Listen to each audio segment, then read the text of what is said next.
Então, chegamos no nosso último dia do desafio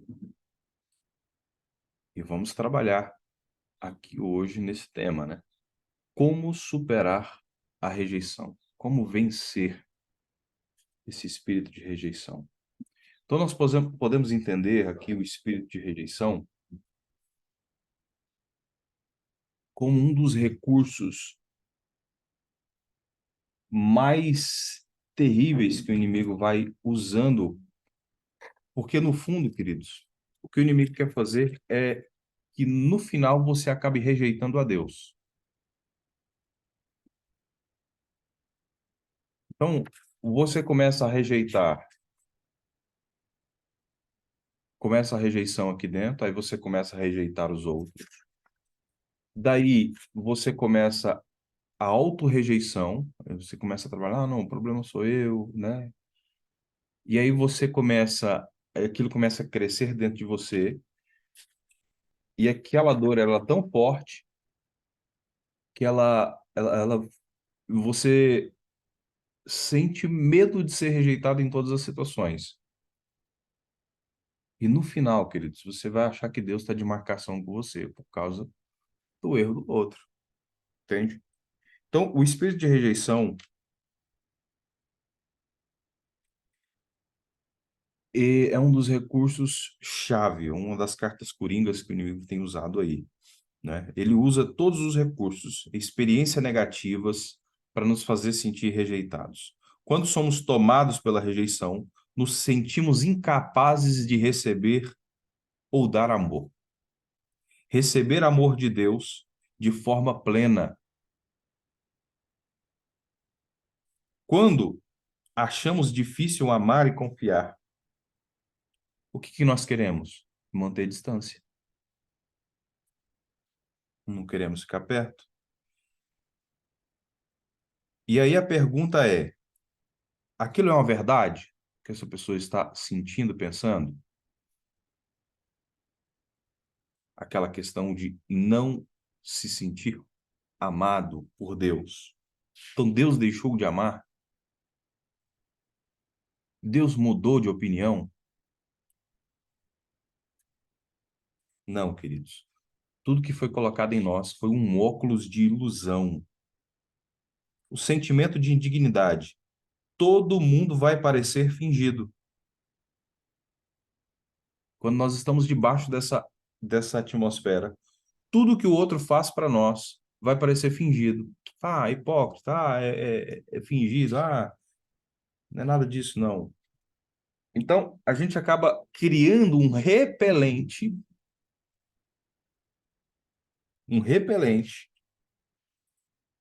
de amor.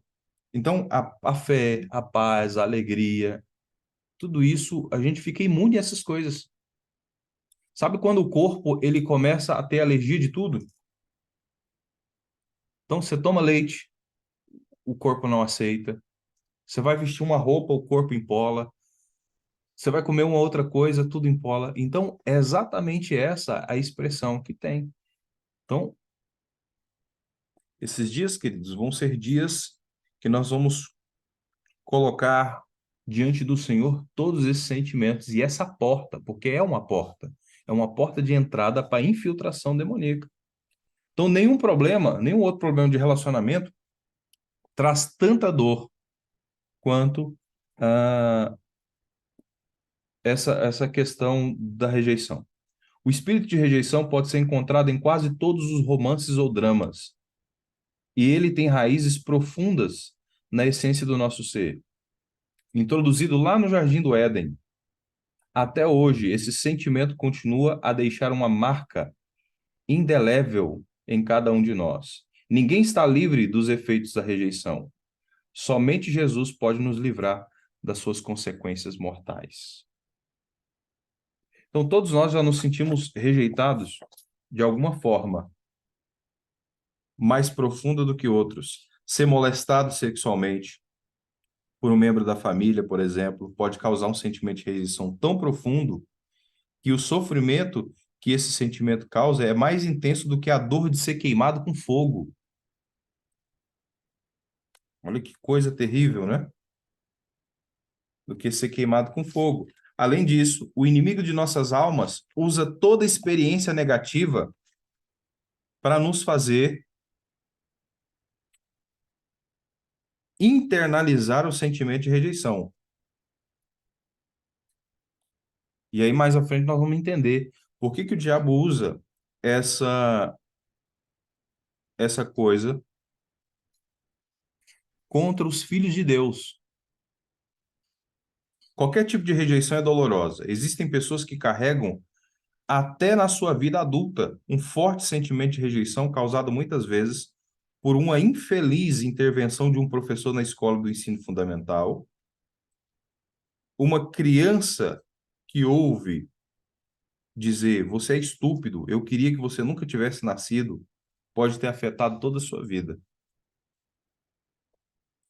Um jovem é o último a ser escolhido para fazer parte do time, ele pode desenvolver uma autoestima baixa por causa do sentimento de rejeição, que pode predispor ao fracasso na vida adulta.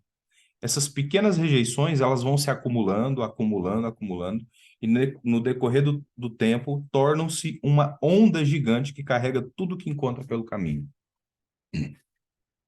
Então, querido, o maior ladrão de identidade que existe é uma coisa chamada espírito de rejeição. Espírito de rejeição. E nós vamos ver isso se desenvolver em várias áreas da nossa vida e em várias etapas da nossa vida. Veja só, queridos, quando eu sou jovem, eu vou ter a minha identidade pautada naquilo que eu faço, ou nas minhas habilidades que eu vou fazendo, se eu sou muito bom em algo, ou na reputação. Então, eu vou fazer de tudo para ser aceito por um grupo. Se aquele grupo não me aceita, eu vou tentar descontar em alguém. E às vezes vai descontar em cima do pai, em cima da mãe, toda aquela frustração, né? Porque ninguém me aceita, eu me sinto imprestável. E esse é o sentimento que muitos adolescentes têm hoje, viu, queridos? Esses dias eu estava vendo um vídeo de um rapaz palestrando em uma escola e ele perguntou: quem aqui já teve pensamentos suicidas? E muita gente levantou a mão. Eu vou reformular a pergunta. Ele falou: quem aqui tentou se matar de um tempo para cá? É, não sei se é de um ano, ou se foi de um, ou na vida, né? É, irmãos, mais da metade da sala. Aquilo ali é de cortar o coração. Mas por quê, irmão? É uma geração vazia. Irmão, se você tirar o jogo, se você tirar o computador, se você tirar o celular, ela não tem onde se segurar, entendeu? E a nossa geração tem sido assim mesmo. Então, há uma falta de identidade que precisa ser suprida pelo amor do Senhor. Irmãos, homem nenhum vai poder te dar. Esse amor que só o Senhor pode preencher. E precisa ser trabalhado isso aí. Então, isso vai gerando o quê? Uma dívida na sua alma, um buraco existencial tremendo. Então, nós precisamos entrar na presença do Senhor e falar: Senhor, me preenche. Senhor, tudo isso aqui que eu estou sentindo, isso aqui não vem de Deus. Isso aqui tem sido portas para que demônios possam atuar. Irmão, deixa eu explicar para você o ciclo da rejeição. Então, eu sou exposto a uma situação, aquilo me faz me sentir rejeitado, aquilo gera uma dor, eu faço um voto interno, é como se fosse assim: ninguém vai me pisar mais dessa maneira. Eu não vou me expor. Aí você começa a, naquela área, ficar duro, sabe? Não deixa ninguém se aproximar, e quando alguém se aproxima, você já dá logo uma má resposta. E aí aquilo gera o quê? Um gatilho emocional. Um gatilho emocional que vai gerando uma coisa chamada orgulho. A matéria-prima do orgulho é a rejeição, queridos. A matéria-prima. E aí o orgulho, ele vai abarcar alguns vícios comportamentais, até mesmo emocionais. Então, se eu pego lá Gálatas capítulo 5 versículo 19, as obras da carne, no qual o Senhor fala que não herdarão o reino.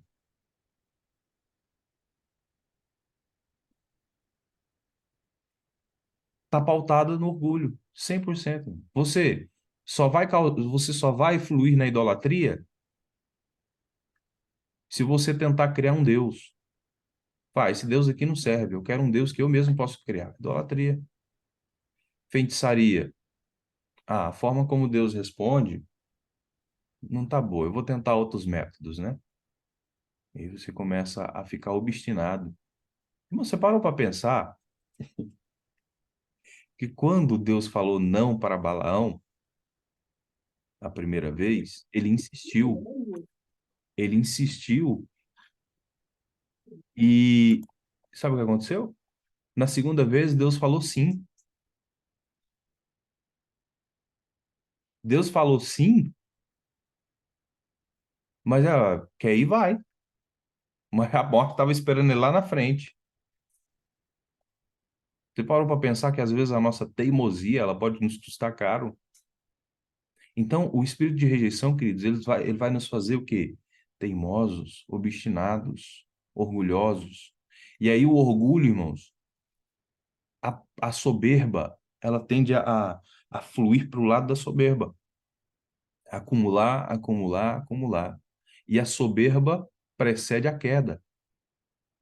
Então, áreas da nossa vida que elas não fluem, não rompem, não avançam, pode ser por causa de orgulho. Ou orgulho pela prepotência, eu achar que eu sei as coisas quando eu não sei, ou pode ser o orgulho da arrogância, é quando eu pego aquilo que eu sei, aquilo que eu tenho, para humilhar os outros. E tem uma expressão até do Pará, a esposa fala que é você tá por cima da carne seca,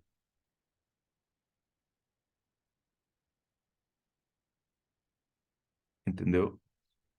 Você tem o orgulho da prepotência também relacionado a querer que as coisas fluem sem estudar, sem se capacitar, sem se envolver, sem fazer alianças, sem procurar, procurar ficar bom. Ah, mas Deus não fala comigo. Quanto nós lemos a Bíblia essa semana? Quanto nós fizemos o exercício da caminhada e nós deixamos a palavra criar raiz dentro de nós? O quanto nós dormimos ouvindo a palavra, nós andamos pelo caminho ouvindo a palavra.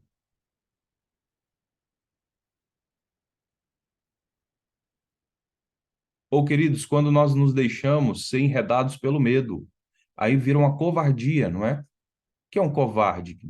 É aquela pessoa que tem a capacidade de fazer e não faz.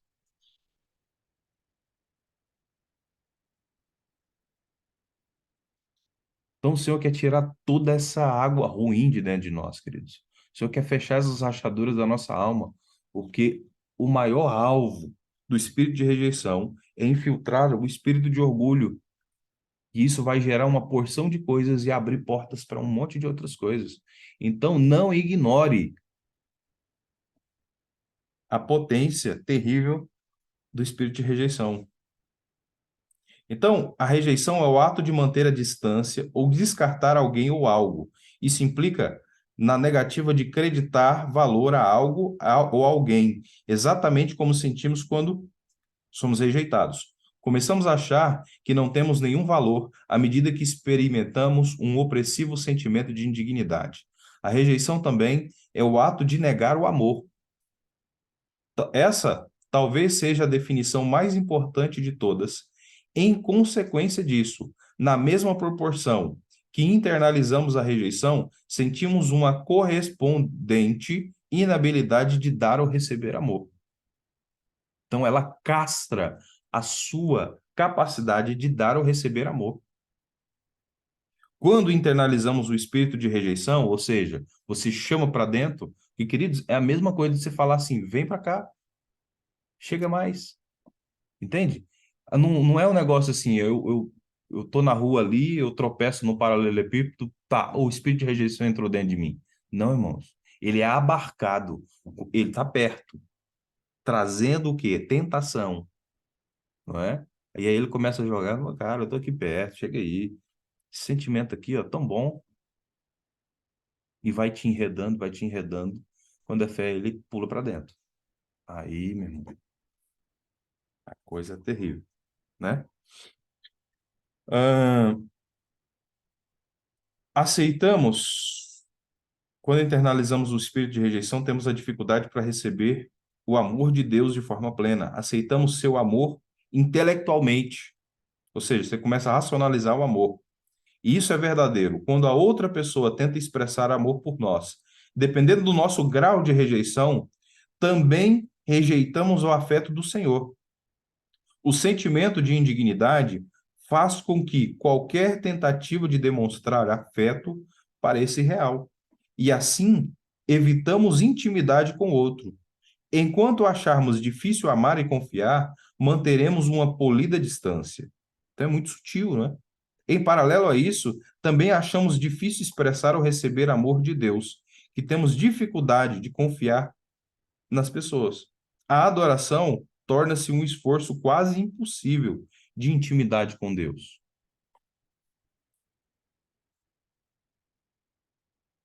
Irmãos, quase todas as pessoas que eu conheço, que eu conheci,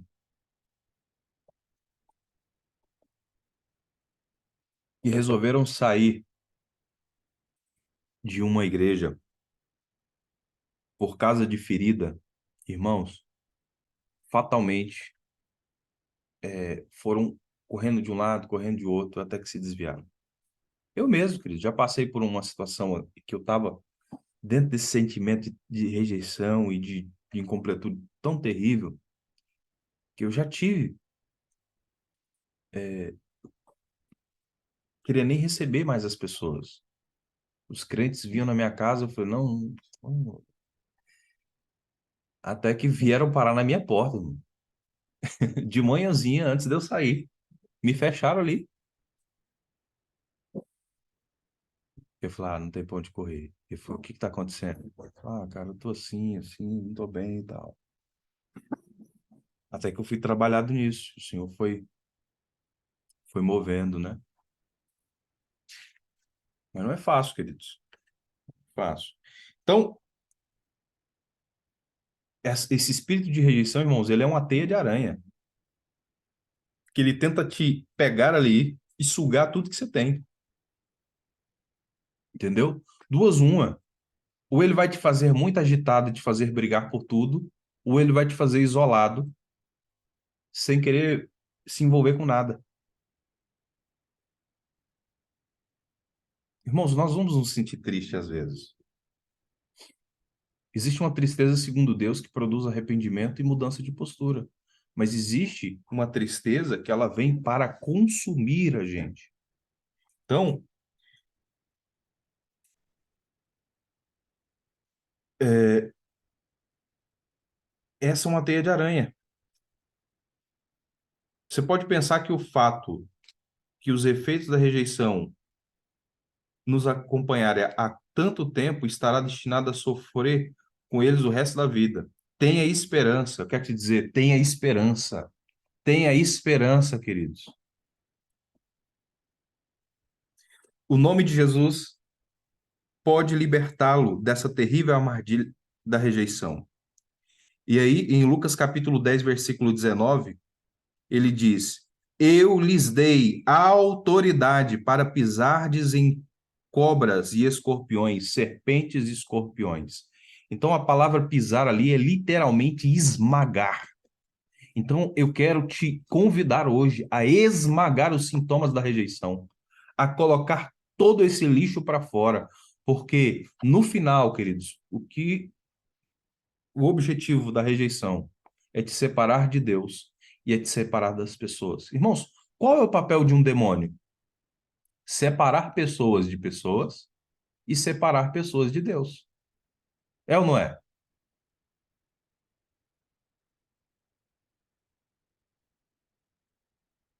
Então, esse é o papel, é fazer com que as pessoas tenham essas características. E é o que nós falamos, que o espírito que te possui te torna semelhante a ele.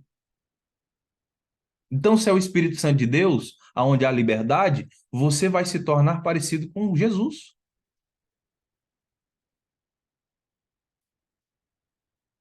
Irmãos, Jesus foi desprezado, humilhado. Ninguém passou mais humilhação e desprezo do que Jesus. Todas as vezes que você estiver sofrendo, todas as vezes que a dor for terrível, olha para Jesus, queridos. Ele tem a resposta para você. Olha para Jesus. Ah, mas ninguém sabe como é que está a minha vida financeira. Quem sofreu mais? Você ou Jesus? Tudo tem escape. Tudo tem escape. Ah, minha vida sentimental tá um lixo. Eu tô sofrendo demais, pastor, tal, tal, tal, tal. Irmãos, o que eu vou fazer com você, eu não vou dar solução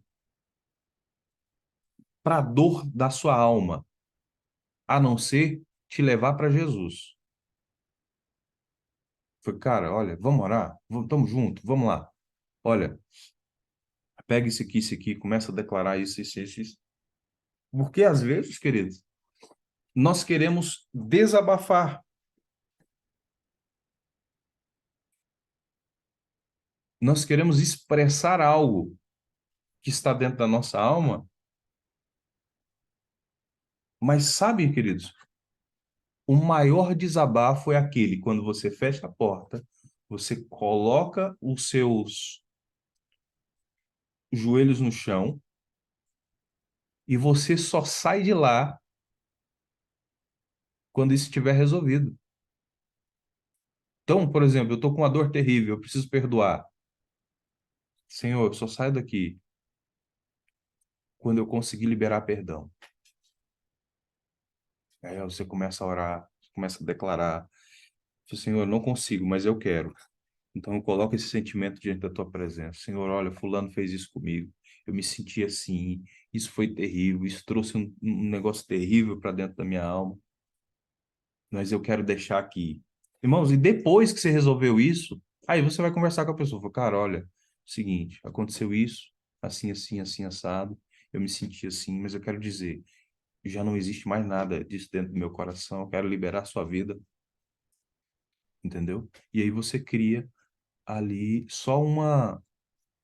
Entende? Ou você vai compartilhar com a sua liderança, ou você vai compartilhar, né? Cara, olha, foi incrível, porque eu estava sentindo dessa maneira, eu fui pro quarto, Deus me trouxe esse entendimento. Eu abri mão disso e disso.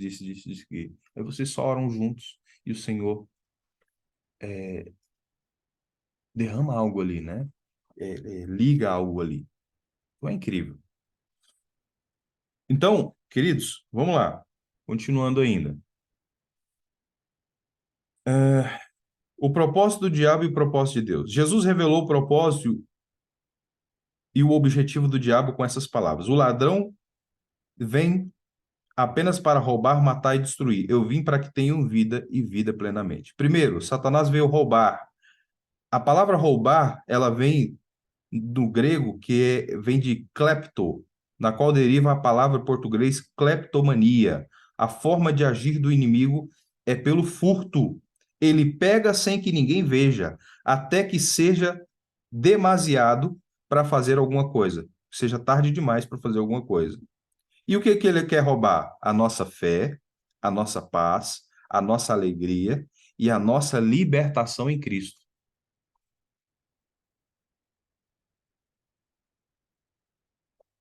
Um desafio, temos 9 minutos.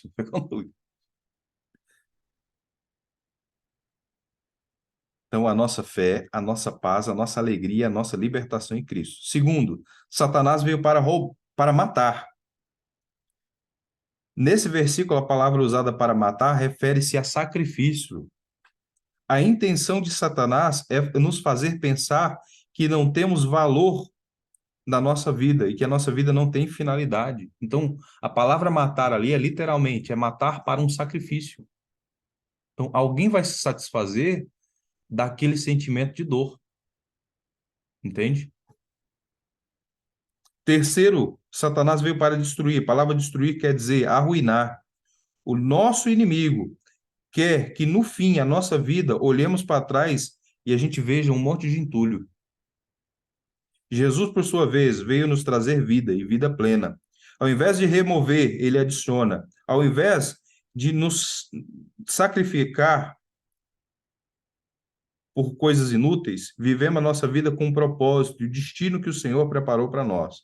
Melhor ainda, ele, em vez de testemunhar a nossa ruína, constrói para nós um belo futuro. Então o Senhor tem um futuro belo para a sua vida. Amém? Dois reinos. Fundamento de João, em João 10:10 e em outros versículos, sabemos que o reino de Satanás é aquele no qual nós não encontramos amor, alegria, paz, aceitação e perdão. Em seu reino maligno existe só rejeição, desilusão, destruição, divisão e desespero. Deus é amor. Satanás odeia a Deus. E por isso, ele é oposto a tudo que Deus é. Mas por que ele quer nos roubar o amor de Deus? Então, vamos ver sobre isso. O reino de Deus é um reino de amor, de aceitação e de perdão. E ele nos oferece misericórdia e graça. É o Deus de toda esperança, inerentes ao nome de Deus, são os seus atributos. Ele é o pastor que dá a vida por nós. 1 João capítulo 3, João 3,16. 1 João 3,16. Ele é o nosso Deus Todo-Poderoso, que em nada é demasiado difícil, nada é difícil para Deus. Salmos 46. Ele é o nosso médico que cura as nossas feridas. Êxodo 15:26. Ele é a nossa justiça, a que nos faz entrar no céu. Ele é a nossa paz, que acalma as águas turbulentas da nossa vida. Vamos ver aí em Efésios capítulo 2, versículo 14. Nunca nos deixará nem nos abandonará. Hebreus capítulo 13, versículo 5. Ele é o nosso Salvador. Ele destruiu os trabalhos das trevas na nossa vida. Então, queridos, o propósito da rejeição, não há a menor dúvida de que a verdadeira natureza do nosso inimigo é um imenso ódio por Deus e pela humanidade. Deus revela a sua glória por intermédio dos seres humanos para aqueles que recebem o seu Filho como Salvador e preparou uma posição superior e até mesmo acima da posição ocupada por anjos. 1 Coríntios capítulo 6, versículo 3. Satanás sabe que dificilmente terá sucesso em nos fazer negar ao Senhor ou a nossa fé. Assim, ele tem outra maneira de nos tornar ineficazes, levar-nos a rejeitar o amor de Deus. Porque em Cristo, nem circuncisão, nem circuncisão tem efeito algum, mas sim a fé atua pelo amor. Gálatas capítulo 5, versículo 6. E nesse texto, Paulo diz de forma clara que a fé trabalha por meio do amor. Então não existe fé sem amor.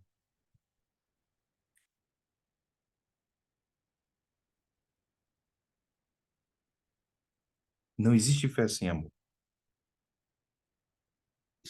Então, em outras palavras, quando amamos com intensidade, a nossa fé é grande. Por outro lado, se amamos pouco, a nossa fé também é pequena. Jamais vi alguém com uma grande fé que fizesse coisas notáveis para Deus, ao mesmo tempo cheio de rejeição. Lembre-se, a rejeição é o ato de negar o amor de alguém. Aqueles que estão sujeitos ao espírito de rejeição têm uma preocupação excessiva com a opinião dos outros. Na verdade, eles se tornam tão preocupados consigo mesmo que não agem pela fé. Quando isso acontece, é porque os planos de Satanás tiveram sucesso. Ele sabe que nós não queremos negar ao Senhor.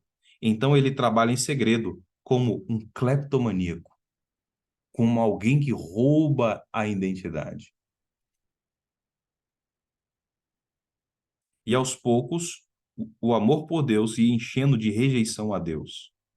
Ah, se Deus me ama, por que que ele permite que eu passe por essas coisas?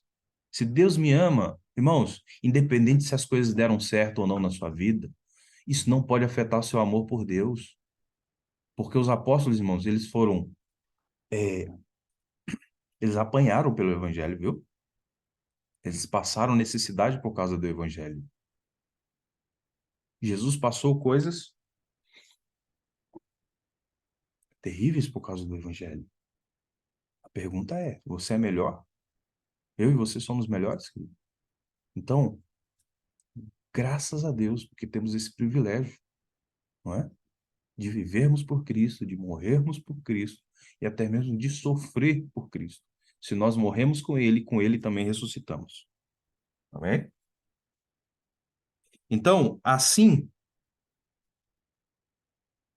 com o tempo, depois de muita rejeição e sofrimento, Satanás devagarzinho rouba de nosso coração o amor de Deus e ao próximo. Assim, acabamos de nos tornar uma igreja cheia de rejeição e não experimentamos a alegria de servir a Deus e a paz na sua presença.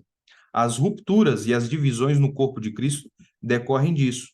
A igreja torna-se anêmica e ineficaz. O inimigo realiza o que se propôs a fazer e ele nos transforma em pessoas sem fé. Com o tempo, as barreiras são erguidas ao redor do coração das pessoas. E atrás de cada barreira existe um trabalho demoníaco para perpetuar e manter essas barreiras em particular. A barreira da rejeição, que nos impede de amar e de confiar. Então, são as 4 barreiras da rejeição. Depois eu quero tirar uma foto e eu quero colocar lá no grupo, viu? Hein? Vou compartilhar com você. As 4 barreiras da rejeição. Ok? Aleluia? Então vamos orar? Vamos orar? Esse é um tema, queridos, que eu quero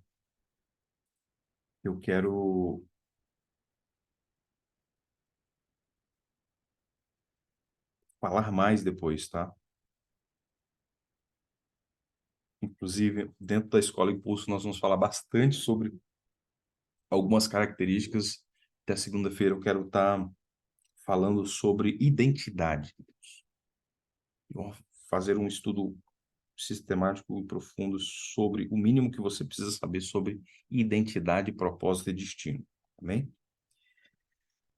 Repita comigo. Deus Pai, eu te peço perdão por rejeitar ao Senhor e a sua palavra.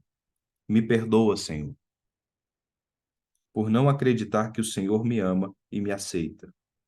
Eu peço perdão por tomar as rédeas da minha vida nas minhas próprias mãos.